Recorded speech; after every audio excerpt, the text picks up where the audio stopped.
हनुमान मानवेल। आगे माल्यार्पण के लिए सरवण जी थोरी, गोपाराम जी थोरी, मोहन जी, दिलों की मारा जोश के साथ नेताजी या तो सुभाष चंद्र बोस हुए और या फिर दूसरे नेताजी हनुमान। पार्टी की सदस्यता ग्रहण कर रहे हैं। बहुत बहुत हार्दिक स्वागत है सलीम भाई साहब का राष्ट्रीय लोकतांत्रिक पार्टी परिवार में। पाल बालाजी ठाकुर जी मंदिर के प्रांगण में 2-3 जोरदार जयकारे लगाए। ठाकुर जी महाराज की, बालाजी महाराज की, वीर तेजा जी महाराज की, राम साहब पीर की। शायद मुझे दूसरी बार यहाँ आने का मौका मिला। जब मैं अग्निपथ की रैली कर रहा था तो देश के अंदर एकमात्र रैली थी सेना के सम्मान में मोदी के खिलाफ, वो जोधपुर की धरती से हुंकार फिरती। उस समय एक कार्यक्रम था। जब मैं आया इतनी बारिश हुई, लेकिन बारिश में भी आप लोगों ने मुझे सुना और वो वीडियो पूरे देश के अंदर, बारिश में भी जोधपुर के और लूनी के जवान इतने मजबूत है कि मुझे छोड़ के नहीं गए, बारिश में भी सुन रहे थे। जब छात्र संघ के चुनाव हुए, अब की बार आपने देखा होगा, जब छात्र संघ चुनाव को लेकर जयपुर में रैली करी, बारिश आ गई थी, तुमने देखा था। लेकिन तुमने मुझे भी भीगते हुए देखा। 2 घंटे तुम्हारे साथ मैं भी भीगा था। तो मैंने कहा बच्चे ये क्या सोचेंगे, बाकी नेता भीगते नहीं, भिगोने का काम करता है। मैं तुम्हारे साथ भीगा था 2-2.5 घंटे। और बच्चों के लिए जब मुझे कहा कि कोई आवाज ही नहीं उठा रहा है, कांग्रेस का संगठन है NSUI, बीजेपी का ABP, ये अरुण बैठा, राजू राम खोजा, हमारे छात्र राजनीति निकले हुए। राजू ने कहा भाई साहब कोई तो बोले। मैंने कहा राजू अपना संगठन ही नहीं है। कि नहीं है तो क्या, अपना तो काम ही हनुमान जी महाराज यही था कि लंका में आग लगाओ, कूद पड़ो। पड़े मैं 1 महीना बराबर में आपके बीच घूमा पूरे राजस्थान के अंदर। अभी भी आप देख लीजिए, दूसरी पार्टियां टिकट बांट रही दिल्ली के अंदर, 7 स्टार होटलों के अंदर। कांग्रेस से बीजेपी में आ रहे हैं, बीजेपी से कांग्रेस में जा रहे हैं। कोई कहता मेरे दादाजी ये थे, वो थे, परदादा थे, दादाजी थे, ये कर करके ये सत्यानाशी का फूल, सुबह वापिस भाजपा, शाम को कांग्रेस। ये देखो आप ये हालात जो राजस्थान के अंदर। एक व्यक्ति जिसको पता ही नहीं टिकटों का क्या होगा, कौन लड़ेगा, कौन करेगा, और जो लड़ेंगे इनमें से लड़ेंगे। देख लो ज्यादातर चेहरे तो ये मंच पे बैठे हैं, मेरे साथ चल रहे हैं, या जो मेरे भरोसे पे बैठे हैं कि हनुमान जी बैठे हैं, अपने आप चुनाव लड़ाएंगे।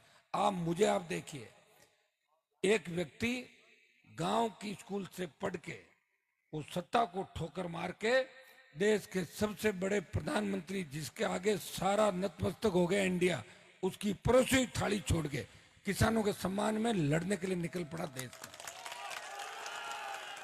आज मुझे कोई अभी कह रहा था कि भाई साहब आपका जो रथ है ये बीजेपी वालों के पास था पहले। तो मैंने कहा मैं तो खुद ही बीजेपी में था पहले, था कि नहीं था। और ये जब देश आजाद हुआ तो सब अपना लगी थे कि नहीं थे। अगर बीजेपी किसी गाड़ी से टैक्सी, किसी वेंडर से टैक्सी ले, मैं भी ले लूं, कांग्रेस भी ले ले, कोई मिठाई की दुकान है, उसे कांग्रेस भी मिठाई खरीदे, बीजेपी RLP खरीद। जोधपुर में गहलोत भी रहता है, बीजेपी भी रहती है, RLP भी रहती है। कोई शेयर खाली होते हैं क्या? ये तो वेंडर है। लेकिन किस तरह की बातें करना। भैया मैं अगर बीजेपी से मिला होता तो मुझे अभी रात को घूमने की जरूरत नहीं थी। मैं कह देता मुझे इतनी सीट दो, कैबिनेट मंत्री दिल्ली में बनाओ। तैयार है बीजेपी, भाग रही है पीछे मेरे, आ जाओ NDA के अंदर। जिनका एक MP नहीं है उनकी गर्ज कर रही है, जिनका MP नहीं उन पार्टियों को NDA में ले लिया। तो हनुमान बेनीवाल है जिसके लिए बीजेपी ने सीट छोड़ी थी राजस्थान में, 2 सीट छोड़ी थी, बाड़मेर, नागौर। बाड़मेर में मुझे तरस आ गया मेरे भाई पे, तो मेरी पार्टी के सामने 3rd नंबर था, दिला दी उसको टिकट। ये तो यारी होती है। और मैंने पिछली बार बहुत यारी निभाई। कई कांग्रेस के मेरी वजह से मजे ले रहे हैं, सत्ता में बैठे हैं। कई बीजेपी वाले वेंटिलेटर पे थे, उनको भी उनकी नया पार करा के विधायक बना दिया। कई जीवन भर 8-8 बार आ रहे, कहा मर जाएंगे, आत्महत्या कर लेंगे, बना दो। आपके ओसिया के अंदर तो क्या हालात हुए, माँ बेटी दोनों आ गए थे। कैसे ही करके प्लीज बचा लो। कांग्रेस वाले भी पीछे पड़े हैं, पिताजी जेल में, बचा लो। क्या करना है, उम्मीदवार मत लड़ो। राजू खोजा साथ ही था। मैंने कहा नहीं लड़ाएंगे, नहीं लड़ाया, बन गई विधायक। अब कह रहे हनुमान की RLP को ये कर दूंगी। RLP का तो कुछ नहीं होगा, आचार संहिता लगने के बाद तय करना कि आपका क्या होगा होशियार के अंदर, चीज को ध्यान रखना। वैसे महिलाओं से मैं लड़ता हूं ना, तो मैं महिलाओं का पलड़ा भारी रहता है मेरे ऊपर, ये सही है। थोड़ा समय लगता है। वसुंधरा ने मुझे परेशान किया, लेकिन आखिरी जीत मेरी हुई।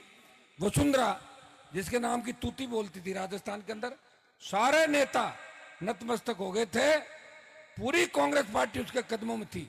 उस वसुंधरा को चुनौती दी एक किसान के बेटे ने और 7 समंदर पार भेज दिया वसुंधरा जी को। अगर मुझे समझौता करना होता तो 2003 में वसुंधरा के पास जाके खाली मैडम यस मैडम ही तो कहना था, और क्या था। यस मैडम, आप बताएं मैडम, बताएं मैडम मुझे क्या लाना है, आप बताएं। तो जिस तरह अपने कई लोग उसकी साड़ियाँ ड्राई क्लीन करा के लाते थे, गहलोत के कप प्लेट उठाते हैं, बड़ी बड़ी बातें। मैं तो जानता हूँ सबको, मैं तो देखा था 1993, 94, 95 में ट्रेन रेलवे स्टेशन में खड़े, अरे भाई साहब आप यहाँ क्या कर रहे हो, बोले गहलोत साहब आ रहे हैं। तो मैंने कहा 4 बजे आप उठते हो क्या रोज? बोले नहीं, मैं क्या हमारी तो ट्रेन छूट रही, कोई काम है इसलिए आगे। बोले गहलोत साहब आ रहे हैं, गहलोत पॉलिटिकल पापा। अब कह दिया गहलोत से मतलब नहीं, गहलोत ने आरएलपी खड़ी करी। अब मुझे एक बात तो बताओ, मुझे खड़ा किसने किया, कांग्रेस ने बीजेपी ने? कोई तो कांग्रेस वाला कह रहा है बीजेपी की बी टीम है, बीजेपी वाले कांग्रेस की बी टीम है। मैं बी टीम किसी की नहीं हूं, मैं प्रदेश के किसानों के आशीर्वाद से बना, जवानों के जोश उमंग उत्साह से पार्टी बना के देश में संदेश देने वाला किसान का बेटा हूं, जो मोदी की सत्ता को ठोकर मार के सड़क पे बैठा था। भाइयों, पहला दल है आरएलपी पार्टी, जो राजस्थान में किसानों की आत्मा जिसमें बसती है। ये झंडा जो आरएलपी का ना आपके पास, ये झंडा आप एक व्यक्ति लेके खड़ा हो जाए, आरएलपी, मोदी की सरकार भी भाग जाएगी, राजस्थान की सरकार भी भागेगी। आरएलपी का झंडा है, छेड़ो मत, पता नहीं क्या हो जाएगा। है कि नहीं झंडे के अंदर दम? ये झंडा इसलिए तो लाया मैं, पहले हरियाणा यूपी के ठग आते थे, झंडा दे देते थे, झंडा ले जाते, डंडा पीछे छोड़ देते थे, तो डंडा लेके घूमता, कभी लोक दल, कभी Janata Dal, Janata Dal A B C D, पता नहीं क्या क्या लेके आए। अभी ठग आने वाले आएंगे, कोई मतलब नहीं। मैं हरियाणा के अंदर जाके उनका ऐसा इलाज कर दूंगा, उन्होंने सोचा भी नहीं होगा। क्योंकि अब हनुमान बेनीवाल खाली राजस्थान में नहीं बोलता, वो देश की सबसे बड़ी संसद के अंदर देश की किसान कौम के लिए सत्ता छोड़ के उत्तर भारत में अगर कोई व्यक्ति 70 दिन सड़क पर बैठा, वो नागौर का सांसद था, जिन्हें हरियाणा पंजाब के किसान आंदोलन को समर्थन दिया, और राजस्थान की आहुति भी उस समर्थन के अंदर, किसानों का उस यज्ञ के अंदर आहुति दी थी, बलिदान दिया, खुद का बलिदान दिया। इस तरह वीर तेजाजी महाराज ने गायों के लिए अपने प्राण न्यौछावर किए। हनुमान बेनीवाल ने अपनी पूरी राजनीति उसके अंदर फूंक दी। पूरी सत्ता 20 साल पहले, 25 साल पहले 3 में मंत्री बनता, 8 में पाड़ा बदलता, 13, 18, कौन देखता कौन क्या कर रहा है, कौन किसके चप्पल साफ कर रहा है, कौन अंदर पहुंचे लगा रहा, देखा क्या आपने जाके? नहीं देखा ना। मैं तो देखा अनपढ़ लोग जिनके पास साइकिल नहीं, लोगों की नौकरी करते थे, अरब खरपति हो गए। मेरे पिताजी 57 में जीप रखते थे, 57 के अंदर। कब था 57? ये बुजुर्ग लोग बैठे हैं, 57 के अंदर तो शायद राजस्थान मारवाड़ में कोई एक आध लोगों के पास होगा। 57, 77 में एमएलए बने, 13 चुनाव लड़ लिए परिवार ने, एमपी एमएलए, फिर एमएलए, पिताजी एमएलए। लेकिन फिर भी सेकंड हैंड गाड़ी लेके इसलिए घूम रहा हूँ किस्तों पे, कि मैं अगर पैसे कमाता तो इतने पैसे कमा लेता जिसका अंदाज भी नहीं था। मैं सारे 2 नंबर के काम जो दूसरे नेता करते हैं, मेरे पास कमी के करने, छोरे ही छोरे हैं चारों तरफ राजस्थान में। कह दो कि ये मेरी 15%, ये 10%, ये 20%, जमीनों पे कब्जे, दारू, डोडा, बजरी, कोई मना कर रहा है? मुझे नहीं कर रहा ना। सत्ता छोड़ के सड़क पे बैठा हूं इसलिए कि आपका भरोसा मेरे ऊपर है, और ये इतना बड़ा भरोसा है कि 8 घंटे लेट हूं फिर भी आप मेरे सम्मान में खड़े हो। हनुमान आएगा इस राजस्थान के उस किसान की, जिसकी फटी कमीज, जिसकी फटी जूती, जो बैठा हुआ सोच रहा है कि कोई तो आएगा एक दिन, जो देश की आजादी के बाद जिसने नए भारत, नए राजस्थान के निर्माण की सोची थी, वो आएगा। वो मारवाड़ की धरती से आएगा, और वो आएगा नहीं, वो आ गया, जिसने 20-25 साल तपस्या करी और आपके लिए सुख दुख छोड़ के सड़कों पे रहा। परिवार इंतजार करता रहता मेरा भी, बच्चे देखे नहीं कितने छोटे छोटे हैं, लेकिन मैं दूसरों के बच्चों को देखता हूं, ये भी हमारे सबके किसान के बेटे हैं, मुझे इनके लिए लड़ना है। मेरे परिवार में कोई नौकरी नहीं करता, कोई आरएएस आईएएस नहीं है, लेकिन दूसरे किसान के बेटों को देखता हूं तो मन संतुष्ट हो जाता है। ये किसान का बेटा है, ये कलेक्टर है, ये एसडीएम है, ये बेटी कलेक्टर है, ये भी मेरे परिवार की है। ये हनुमान बेनीवाल ने सोच पैदा करी राजस्थान के अंदर। और भाइयों, ये नेता बराबर नहीं बिठाते थे, ये मैं ही हूं जिसने नेताओं को गली गली घर घर घुमाया। और मैं किसी की वीडियो रिकॉर्डिंग नहीं बनाता, वीडियो नहीं बनाता, जैसी लोगों की आदत है। अगर मैं वीडियो बनाने चालू करूं तो मेरे घर पे इतने बड़े बड़े नेता आते हैं, तो अंदाज भी आपको नहीं होगा, जो कांटेक्ट करने के लिए आते हैं। आइए, आप INDIA के सदस्य बने। देश में खड़गे राहुल गांधी एक तरफ, अमित शाह, नड्डा जी, दो ही हुए कि नहीं मैं देश के अंदर, तो नहीं आता रहा हूं दोनों के, मैं लड़ रहा हूं अकेला। और मुझे पता है इस लड़ाई के अंदर मुझे कुछ भी नहीं मिला, फिर भी मेरा नाम इतना बड़ा हो गया राजस्थान के अंदर कि हर व्यक्ति ये सोचेगा कि हमारे भाई ने एक लड़ाई लड़ी 20 साल तक। कोई ये तो नहीं कहेगा कि कोई लड़ा नहीं था, सरकार नहीं भी बनी। मैं ये तो कह सकता हूं 23 के अंदर मैं तो लड़ा था, आप नहीं लड़े, आप मेरे साथ नहीं है, मैं क्या कर सकता हूं। उम्र तो मेरी भी बढ़ रही है, 49 साल का होगा, 50 का हो जाऊंगा जनवरी में। अभी आप पीछे बैठे सोच रहे होंगे कि 1-2 साल भाई साहब कम बता रहे होंगे उम्र अपने। लड़ते लड़ते क्या हुआ, लड़ते लड़ते कब समय निकल गया पता ही नहीं, मुझे खुद को ही पता नहीं कि मैं 15 साल से विधायक सांसद हूं। ऐसे समय निकला, चलते चलते चलते चलते। विपक्ष में हमेशा आपने देखा, मुख्यमंत्री से झगड़ा, अशोक गहलोत जिसने किसान राजनीति को खत्म किया राजस्थान के अंदर, खत्म क्या किया, अपने कर्मों से खत्म हुए। कोई किसी को खत्म नहीं करता, मुझे तो नहीं कर रहा कोई खत्म। जिनके जैसे कर्म है वो अपना आप खत्म हो जाएंगे। जो किसी का खून चूसते हैं, दादाजी, परदादाजी, दादाजी टोपी कहाँ रखते थे, दादाजी का सापा कहाँ था, ये सब लोग जानते हैं कि टोपी ऐसी जगह रखते थे जहाँ रखनी नहीं चाहिए, लेकिन रखी, उसका परिणाम हमने भुगता। हम देख रहे हैं वो बेइज्जती हमारी हुई, हमारे समाज की हुई कि नहीं हुई बताओ मुझे। नीचे हमें देखना पड़ रहा है। कोई कमरा किराए का नहीं देता, कोई किराए कमरा देता है क्या आपको जोधपुर में? जयपुर में अगर ये कह दे कि जाट है, करे इसको किराए कमरे में तो खाली नहीं करेगा, ये वही होगा जो दादाजी और उस टीम का आदमी। तो आप अंदाज लगाओ, एक हनुमान बेनीवाल आया, जो चर्चा चली इस राजस्थान और देश के अंदर कि ये हमारा भाई है जो शेड्यूल कास्ट के लिए लड़ेगा, जाट, गुजर, मीणा, यादव के लिए लड़ेगा। जिसने लोकसभा के अंदर कहा कि मेरे राजस्थान के अंदर जहां सबसे ज्यादा जाट समाज की, मुस्लिम, मेघवाल, मीणा, गुजर, यादव की आबादी है, एक भी हाईकोर्ट का जज क्यों नहीं? ये बोल सकता कोई लोकसभा के अंदर? मैंने बोला, और परिणाम ये हुआ कि एक मीणा हाईकोर्ट के जज बने और एक मुसलमान भी हाईकोर्ट का जज बना। अब अपने वालों का नंबर आ जाएगा, 1, 2, 3 बन जाएंगे। इस समय की बात है। लड़ मैं रहा हूं, फायदा लोगों को हो रहा है। बीजेपी भी अध्यक्ष बना रही है, कांग्रेस भी बना रही है। सामान से कॉन्स्टेंसी में नहीं हो, लेकिन इसलिए बना रही है कि हनुमान की काट क्या है। कई लोगों की दुकान चल जाती है, दिल्ली में कन्वेंस कर देते हैं, हम हनुमान से मुकाबला करें। बोले ठीक है, पकड़ लो जो आता है। बोले ठीक है, आप कर लो। कहां से कर लेंगे? 5-5 बार मेरे सामने हार गए, मेरे से कर लेंगे मुकाबला? 1 बार, 2 बार, 3 बार, 4 बार, 5 बार पिताजी ने हराया, मैंने हराया, छोटे भाई ने हरा दिया, फिर भी नहीं मान रहे। अरे करेंगे मुकाबला? अरे कहां से करोगे मुकाबला? तुम्हारी जवानी चलेगी, अब बुढ़ापे में कोई मुकाबला होता है कि? कर लो मुकाबला, आ जाना।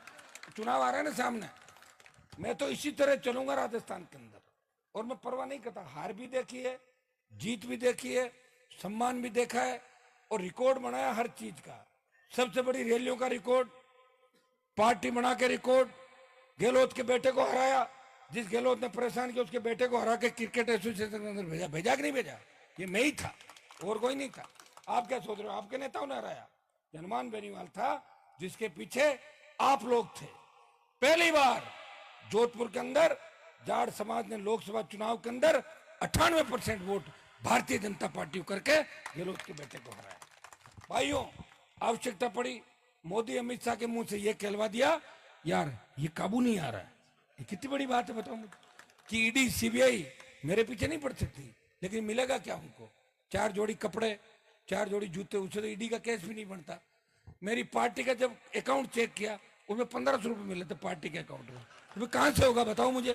मैं कोई भीख थोड़ी मांग रहा हूं, मैंने भी मांगा थोड़ी आपसे, मेरे भूख आ गई है तो मांगा तो नहीं ना।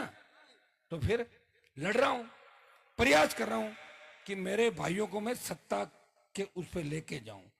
हमारी जो रेजिमेंट है आज हमारे समाज की, अमेरिका के अखबार के अंदर छपा कि कारगिल की 20,000 फीट ऊंची पहाड़ी पे, कारगिल की पहाड़ी आपने शायद गूगल पे करोगे तो आ जाएगी। अटल जी को तो पता ही नहीं लगा कितने घुसपैठी घुस गए थे। धीरे धीरे धीरे धीरे चलते रहे 2-3-4 साल, फिर पता लगा अपने आप को बहुत बड़ी जीत मान ली। जीत नहीं थी, अपना फेल्योर था सिस्टम का। अपने कितने शहीद हुए वहां पे, बताओ मुझे, कितने सैनिकों को खो दिया, कितने जाबाजों को खो दिया। अमेरिका के अखबार ने लिखा कि कारगिल की 20,000 फीट ऊंची पहाड़ी पे 50 किलो गोला बारूद और AK-47 लेके दुश्मन को मारता हुआ कोई आगे बढ़ता है, वो जाट रेजिमेंट का जवान है। तब सीना फूलता है हमारा, फूलता कि नहीं फूलता है? आपका सीना फूलता है कि हनुमान बेनीवाल ने मोदी से टक्कर ली, और अगर मेरी कोई सीढ़ी आ जाती जब क्या होता? आप बता दो, हंस क्या रहे हो? तो सीना थोड़ी फूलता, छुप जाते। अरे कहीं हो थकड़ा नेता का 62 मिनट 65 मिनट मोजा ही कौन खुलिया आएगा सीढ़ी, तो क्या होता बताओ मुझे। तो हनुमान बेनीवाल लड़ा, कर दिया हाईवे जाम, भगा दिया गहलोत सरकार को, भगा दिया मोदी सरकार को, अकेला लड़ रहा है लोकसभा का, फाड़ दिए कागज, हट फेंक दिए। वो हनुमान बेनीवाल है। ले भाइयों, पूरी ताकत के साथ जुटना आपको। 6-7 घंटे लेट हूं, अब क्या करूं बताओ, मैं तो लेट हो ही जाता हूं। मेरी तो शादी भी लेट हुई थी, मेरे हाथ में है क्या? मेरे भाग्य में लेट लिखा है। निकला था 10:30-11 बजे, तो वहां दुकान घर पे पूरी बड़ी 500 लोग आ जाते हैं, उनको सुनो, नहीं सुनो तो नाराज होके जाते हैं। ये भी नहीं देखते कि आचार संहिता लगने वाली, ट्रांसफर करा दो, सड़क बना दो। अरे कहाँ से सड़क बना, 10 दिन टेंडर में भी लगता है। अब उनको ज्यादा जागरूक कर दिया, तो मुझे इस बात की पीड़ा है बहुत ज्यादा, लेकिन लोग नहीं समझते। लेकिन हमें हमारे भाइयों के काम करना है, क्योंकि हमने उनको जागरूक किया, तभी तो फर्जी नेताओं की दुकानें बंद हुई राजस्थान के अंदर, पब्लिक जागरूक हो गई। तो निकलते निकलते घंटा 1.5 घंटा घर से लेट हो गया, और फिर आप हर गांव के अंदर, आज शायद पूरे दिन में रथ के ऊपर ही था, हर 5 किलोमीटर बाद स्वागत, हर 8 किलोमीटर बाद स्वागत।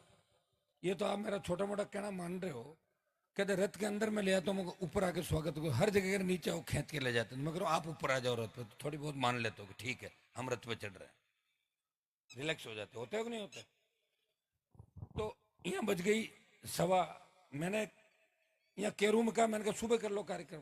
बोले कैसे कर लें सुबह, पिछली बार भी टोल पे थे आप आए नहीं, वो कुछ 5 साल पहले का बता रहे किस्सा, बताओ। उसके बाद कितनी बार आ गया चला गया, चूंकि मुझे हिसाब चुकाना है, हर चीज मेरे से लोगे, मेरा लाइसेंस हर साल रिन्यू करना है। भाई साहब आपने कैसे नहीं किया बताओ? बाकी जो नहीं करके भाग्य उनका कुछ नहीं है। 2 लाख चंदा बोल दिया, कहीं 5 लाख, बोलो 5 लाख चंदा बोल, अरे बोल दिया, दिया है क्या कहीं, पता नहीं कितनी जगह बोल दिया होगा। लेकिन पीड़ा इस बात की भाइयों, जगूंगा 3-4 बजे, जैसी रोटी खा के 2 चपाती खा के पड़ जाऊंगा, उठ के चल दूंगा। अब देखो, ये तो ईश्वर की कृपा है, अब ये तो ईश्वर की कृपा है मेरे ऊपर है। बाकी आप देखोगे ना मेरे को चलते हुए, जब मेरा जीवन देखोगे, आपको लगेगा कि ये आदमी तपस्वी से कम नहीं, जिसका नेत्र कोई। ये प्रिया सिंह बैठी, मैंने इसको कहा, ये जब मिली पहली बार, मैंने कहा प्रिया तुम इंटरनेशनल प्लेयर हो, कोई ऐसी दवाई बताओ 1 टैबलेट लेने से खाना नहीं खाना पड़े, ताकि मैं चलता चलता खा लूं, चलता रहूं। तो खाना खाने में 1 घंटा खराब होता कि नहीं होता? 1-1.5 घंटा लग जाता, फिर 1.5 घंटा, 3 घंटे चले गए। क्या यही कहा था मैंने आपको? तो इनका खाना तो खाना ही पड़ेगा भाई, ऐसी कोई दवाई बनी नहीं, बने भी होगी तो हमें नहीं मिली आज तक ऐसी दवाई। काश मिल जाए, टैबलेट ली, दौड़ते जाएं, क्योंकि समय कम है भाई, समय कम। तो कोई 1-2 चुनाव, 3 चुनाव तो मजबूती से इतने ही लड़ सकते हैं। 23 का जो चुनाव है वो मजबूती से लड़ेंगे। संसाधन कम हो सकते हैं, साधन कम हो सकते हैं, लेकिन मेरे पास जो ताकत है वो दूसरी पार्टियों के पास नहीं है।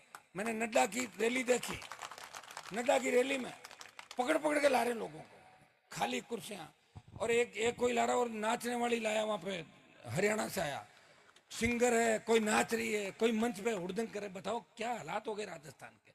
मैंने कहा भाई बीजेपी वालों, तुमसे मैं मरने वाला नहीं है, तो हरियाणा से ले आओ और यूपी से ले आओ। ये झंडा में ले आया, झंडा भी दे दिया, डंडा भी दे दिया, इसको सामने खड़ा कर दो ना कहीं भी। जिस तरह ट्रेन के आगे लाल झंडी दिखाती रेल रुक जाती है, ये हनुमान बेनीवाल के किसानों के आशीर्वाद से बोतल का जो चिन्ह है झंडा, इसको देखते ही मोदी गहलोत की सरकार रुक जाती है। ये झंडा ही बहुत है। एक छोटी सी में मैंने देखा है कि 5 साल पहले, 4 साल पहले राजस्थान में जब कहते थे कि ज्ञापन देना है, मुझे ही फोन करने पड़ते थे।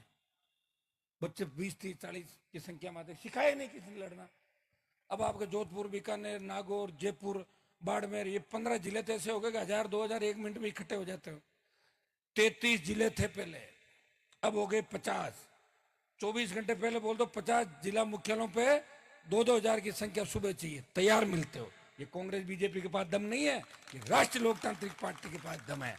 भाइयों, जिस स्पीड से आपने पार्टी परिवार को बढ़ाया, 5 साल के अंदर जो वोट राजस्थान में बढ़ा, 5 प्रधान, 3 एमएलए, 1 एमपी, 1 म्यूनसिपलिटी का चेयरमैन, 7 उपचुनाव के अंदर बड़े वोट, 1 सीट उपचुनाव में जीतना, 1 जगह सेकंड रहना और 3-4 जगह बीजेपी के बराबर टक्कर लेना, बहुत बड़ी बात है। ईश्वर की कृपा है, मेरे पास जवानों की फौज है और जवान जिधर चलता है उधर जमाना चलता है। आप ये तय कर लो कि हमें भूखे प्यासे रह के भी 2 महीने इस हनुमान जी की पार्टी को आगे बढ़ाना है। मैं धन्यवाद दूंगा कि 1 महीना जो स्वच्छता अभियान मैंने चलाया, रिकॉर्ड तोड़ दिए सारे। मैंने देश की पार्टियों के बारे में पूछा, वैसे तो पार्टियां पुरानी उनके चलते रहते हैं। मैंने कहा ऐसा 1 महीने का टारगेट देके कब चला, तो पता लगा कि आप पार्टी ने पंजाब में चलाया था। सच से कितने बने? 7-8 लाख। और मेरे 1 महीने में कितने बने? 20 लाख। बताओ, सारे रिकॉर्ड तोड़ दिए। अब एक काम करो, 20 लाख को 4 से गुणा कर दो, कितने वोट हुए? तो हो गए। अभी कई तो बने ही नहीं, अभी याद ही नहीं आ रहा उनको, कह रहे हैं हमारा मोबाइल नहीं, और दिखाओ, और बनाना चाहते हैं। 1 करोड़ वोट पे है आरएलपी। टोटल वोट कितना पोल होगा? 4 करोड़। 1 करोड़ पे हम हैं, 1 करोड़ और हो जाएंगे चारों तरफ से, 2 तो 2 ही बच्चे पीछे कांग्रेस बीजेपी के पास। आएगा नहीं आए सत्ता के अंदर? ऐसी तो आता है सत्ता के अंदर आदमी। ताकत को पहचानो, मजबूती रखो और चलते चलते करंट और कहीं मैं अभी देख रहा था, मैं रथ के आगे किचन उलझ रहे थे। अच्छा नहीं लगता भाई, तो मेरे सामने आंखों का लिहाज तो रखो थोड़ा बहुत। ये कैसे चलेगा बताओ? बच्चे हो, जोश है, जोश में होश भी रखना है, गाड़ी धीरे चलानी है। मैंने आपको बताया 70-80 ईश्वर की कृपा है। वैसे जो बाड़मेर में हादसा हुआ मेरे काफिले में नहीं था, काफिले से 3 घंटे पहले था, लेकिन उसका भी मैंने कहा क्योंकि गाड़ी आरएलपी परिवार पार्टी के परिवार के मेंबर की, तो मैंने मना नहीं किया। मेरी जगह कांग्रेस बीजेपी के होते तो बयान दे देते, हमारा कोई लेना देना नहीं है, झूठा पोस्टर लगा, ऐसे ही कहते। मैंने कहा बिल्कुल थी गाड़ी, आरएलपी पार्टी के परिवार की गाड़ी थी, लेकिन काफिले में नहीं थी। 2.5 घंटे पहले, 2 घंटे पहले वो गई थी। हो गया। मैंने वही आपको कहा कि आपको कसम लेनी है कि हमारी जिंदगी कीमती है। कोविड के अंदर आपने देखा होगा 50 लाख लोग चले गए देश के अंदर, कौन पूछता है? मोदी की वजह से मरे। पहला जब मरीज आया केरल में, उस समय अगर इंटरनेशनल फ्लाइट पर रोक लगा देते तो कोविड नहीं बढ़ता। मोदी ने लोकसभा में भाषण दिया, मेरे भारत में कोविड नहीं आएगा। तो हमने कहा बात हो गई कि आपकी? बोला हाँ मेरी बात हो गई। कितना झूठ बताओ आप। लोग बेचारे 1.5 महीने लोकसभा चलाई और सारे आधे एमपी मंत्री सब हॉस्पिटल के अंदर। मुझे भी हुआ था, अमित शाह को हुआ, 1-15 मंत्रियों को, आपके यहाँ 2-3, 5-10 प्रमुख लोगों को हुआ, अशोक गहलोत को 3-4 बार हो गया कोरोना, कई लोगों को हुआ, कई ऊपर चले गए, कई रह गए। सेकंड जो लहर आई, ऑक्सीजन सिलेंडर नहीं थे, वेंटिलेटर, रेमडेसिविर, वार्ड, आईसीयू के लिए किस तरह लोग तड़प रहे थे, हमें भर्ती करवा दो, एडमिट करवा दो। वो एक बहुत बड़ा काम था, हमें जीवन मिला है। अगर कोविड के टाइम चले जाते तो क्या करते हैं आप बताओ मुझे? तो लोग मुझे कह रहे हैं कि आपने क्या किया। मैंने कहा बच गए ना, ये बहुत बड़ी बात है, बच गए तो देख लिया आप सबको। और तुमने भी कहा बच गए, बहुत बड़ी बात है कि मोदी की सरकार में बच गए इतने लोग। 50 लाख मर के भगवान की कृपा थी कि 50 लाख मरने के बाद भी इतने बचे हुए अपन। अब बचे हुए लोगों का फर्ज है कि हमें किसने मारा। और अशोक गहलोत ने क्या किया 5 साल के अंदर? सारे पेपर आउट, बजरी, भूमाफिया, जोधपुर से लेकर अलवर तक कोई जमीन नहीं छोड़ी। हेलीकॉप्टर, हवाई जहाज से सर्वे करके बची हुई तो नहीं वसुंधरा के टाइम की, वो भी ले लो, अलॉटमेंट कर दो।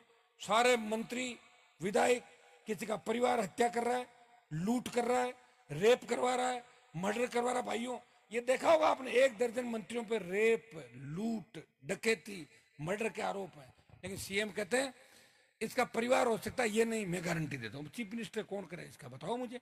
और अगले ने ये कह दिया कि मेरी सरकार तो वसुंधरा ने बचाई, हम मिले हुए दोनों, बचपन के दोस्त थे दोनों, ये आप जानते हो अच्छी तरीके से इस बात को।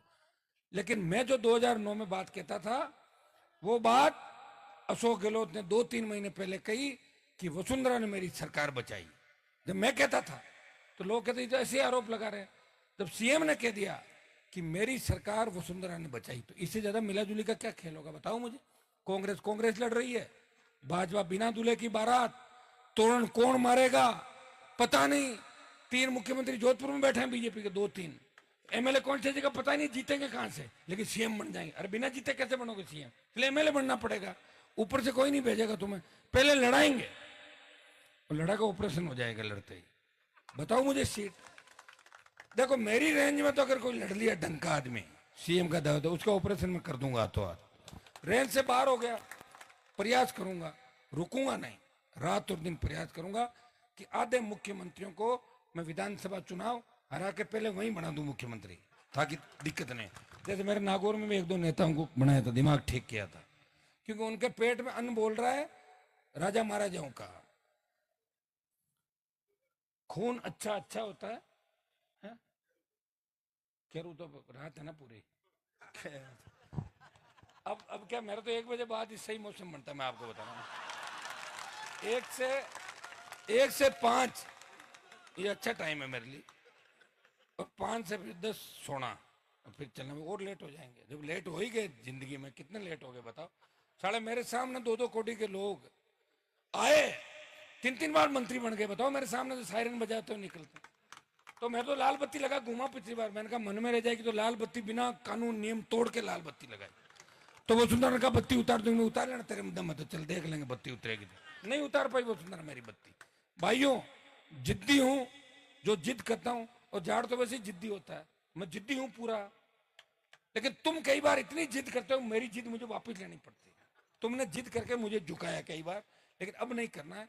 अब मेरी बात माननी है, 2 महीने हम सबको प्रयास करना है, कोशिश करनी है, प्रत्येक जाति को साथ लेकर चलना है। शेड्यूल कास्ट को, अल्पसंख्यकों को, हमारे ओबीसी के सारे भाइयों को साथ लेके, सर्व समाज को साथ लेके।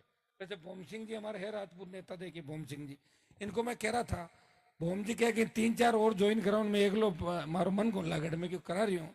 मैं कोशिश करूँ 1-2 की करीब में बीजेपी पकड़ ले, कोई कांग्रेस में मैं कोशिश कर रहा हूँ, आ जाएंगे मेरे पास 2-4-5 आ जाए तो अच्छी बात है। देखिए सर्व समाज होगा जब भी सरकार बनेगी अपनी। मैं प्रयास कर रहा हूं, मैं किसी जाति के खिलाफ नहीं, मैं व्यवस्था के खिलाफ हूं। जो किसान का विरोधी है वो हनुमान का विरोधी है, और जो किसान का दोस्त है वो मेरा अपना आप ही दोस्त है, चाहे कहीं बैठा हो। और मेरी एक आदत है, मैं जिसकी मदद करता हूं उससे इतनी उम्मीद करता हूं कि मेरा विरोध नहीं करे, और मैं मदद करता हूं वो विरोध करे तो मुझे अच्छा फील नहीं होता, फिर मैं उसको घर बिठाता हूं। ये मेरी आदत है। अब बाड़मेर में बिठाऊंगा, जोधपुर में बिठाऊंगा, भीलवाड़ा में बिठाऊंगा, जयपुर में बिठाऊंगा, भरतपुर में बिठाऊंगा, सीकर में बैठ जाऊंगा। तो कई लोग ये कहते हैं हनुमान जी घर बैठ जाएंगे, मैं नहीं बैठूंगा घर। मुझे पता मुझे क्या करना है, मेरे तो हाथ में खुद की है टिकट विकेट, मैं तो देने वाला हूँ टिकट, चलती गाड़ी में देना। मुझे कोई संसदीय दल की बैठक थोड़ी बुलानी। ये पुखराज जी बैठे बात कर लूंगा फोन, बताओ पुखराज जी क्या क्या करना, कहाँ ठीक है कर दो, फाइनल कर दो, इनको दे दो, बच्चों को क्या फर्क पड़ता है, नए नेता बन जाएंगे। तो नए नेता बनाने की फैक्ट्री अगर है वो राष्ट्रीय लोकतांत्रिक पार्टी है। जहां आपने देखा होगा कि जब मैं पार्टी बना के आया आपके बीच, तब से लेके अब तक ऐसे योद्धा है मेरे पास भाषण में, जो 1.5 घंटे माइक नहीं छोड़ते। देखा आपने, पकड़ा तो 1.5 घंटा भाषण दे देंगे पूरा, ज्यादा देने लग गए। तो ये तैयारी है भाई, तैयार होते हैं यहाँ पे, योद्धा तैयार होते हैं, नेता तैयार होते हैं, नेता तैयार करने की फैक्ट्री है। और जो सेकंड पीढ़ी थी वो आगे बढ़ रही इस आरएलपी पार्टी की, राजस्थान के अंदर बच्चों ने मेहनत की, प्रयास किया, और उसी का परिणाम है कि आप सब लोग दोनों हाथों से आशीर्वाद दे रहे हो। चूंकि केरू के अंदर सभा है, मुझे जाना है जोधपुर शहर के अंदर, ये हमारी यात्रा सुबह एक बार मैं निकलूंगा, और 9-9:30 बजे पुखराज जी रात को जोधपुर में जाए अपन, तो सुबह निकलेंगे, सुबह और देख लेना, दिन में मान लो कोई बच्चे तो देख लेंगे कि वापिस रथ के अंदर सवार होके आप की। और मैं रथ यात्रा इसलिए भी कर रहा हूं ताकि आपको लगे कि हमारे नेता के अंदर भी वो ताकत है जो कांग्रेस बीजेपी के नेताओं के अंदर है। इसलिए आपका हौसला बढ़ा रहना चाहिए, आपको नई ऊर्जा मिलनी चाहिए, आप सब पूरी ताकत के साथ लगना। जो आशीर्वाद आपने दिया, जो जोश और उत्साह हमेशा समय समय पर आपने मुझे दी, उसके लिए धन्यवाद। हमेशा आपके लिए संघर्ष करता रहूंगा। धन्यवाद। जय हिंद। हनुमान मारीवाल, हनुमान पहलवान जिंदाबाद, हनुमान